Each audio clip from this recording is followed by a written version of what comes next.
మహేంద్రకూట సంకాసం జ్వలంతమీవ పావకం ప్రవిశ్య సలిలం సూర ప్లవగ సముపాయాయ అన్నారు.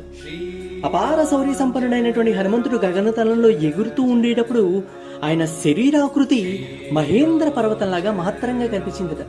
ఆయన రూపం వెలుగులు వెదజల్లుతూ ఆకాశంలో దహనమవుతూ ఉండేటువంటి అగ్నిపర్వతంలాగా ప్రకాశించిందట. అంతేకాకుండా సముద్ర తరంగాలపై పడుతూ లేస్తూ హనుమంతుడు తన దివ్య శక్తితోటి సముద్ర జలాల్లోకి ప్రవేశించి మరలా ఎగిసి ముందుకు సాగుతున్నాడు. ఆయన యొక్క దూకుడు అగ్ని వలె చుట్టూ కాంతి వెదజల్లుతూ సముద్రాన్ని దాటడానికి ఆయన చేసేటువంటి ప్రయత్నం చూసి దేవతలకే కూడా ఆశ్చర్యం కలిగిందట.